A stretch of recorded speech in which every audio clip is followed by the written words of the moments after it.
Mr. Spalter, I understand it's your birthday. Happy birthday. Well, thank you very much, And you're going to Senator. be recognized for 5 minutes. Thank you, and I couldn't imagine spending my birthday anywhere else but I here. bet. Thank you.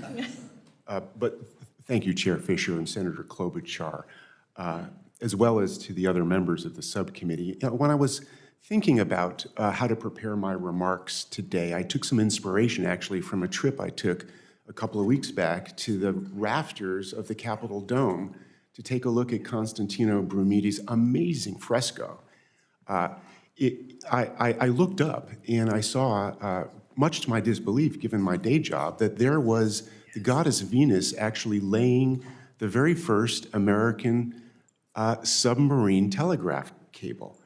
The scene was actually painted in 1865, the very moment that America was laying that very first transoceanic telegraph cable.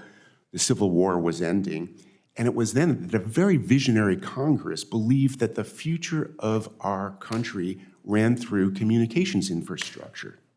Well, they were right then, and you on this committee are so right now to expand that dialogue in the current AI moment that we're in. Because with AI, we really are at the cusp of the next fundamental evolution of the internet. For 30 years, the internet we've come to know was built kind of like a freeway. Imagine with 8 lanes going into town, but only 2 lanes coming back. And that asymmetric design was literally baked in as the assumption that we human beings and our devices would always receive more data than we send.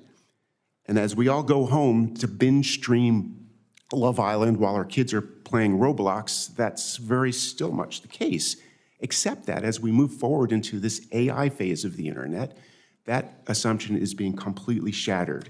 Now the machines and sensors all around us require massive capacity to carry data both upstream and down, which fiber broadband uniquely is suited to do.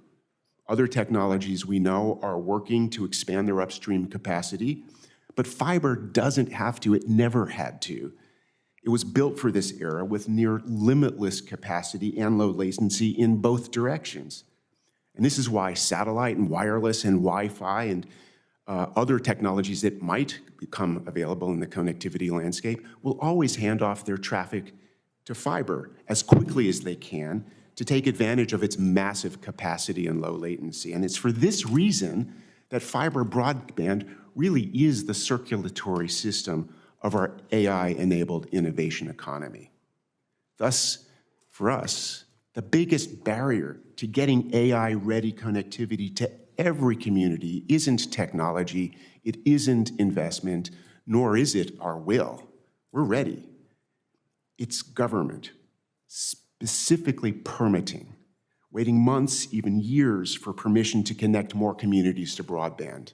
So our asks today are very straightforward. Pass the Close the Gap Act, the RAIL Act, and the Accelerating Broadband Permits Act so we can get our shovels and our fiber network in the ground and connect more of your communities to make sure that they too are going to be part of our AI future. And let me emphasize this point. Without permitting reform to speed up fiber network deployment, not just AI, but our whole innovation economy is at risk of being put on ice. And nowhere is this more true than in rural America, as you rightly pointed out, Chair. The communities that need us most are those where your actions today can make the biggest difference. In 1865, Congress looked at a single telegraph cable on the ocean floor and they saw the American future. We were optimists then, and we must be optimists now with a healthy dose of pragmatism built in as well. So the question before us, I believe, as a society, is not do we stop or continue? It's the question that has been perpetually asked by innovation, and one that we've successfully answered. How do we proceed responsibly in ways that will most fully benefit everyone? And that is the task before us. America's broadband providers, to a person, look forward to working with you.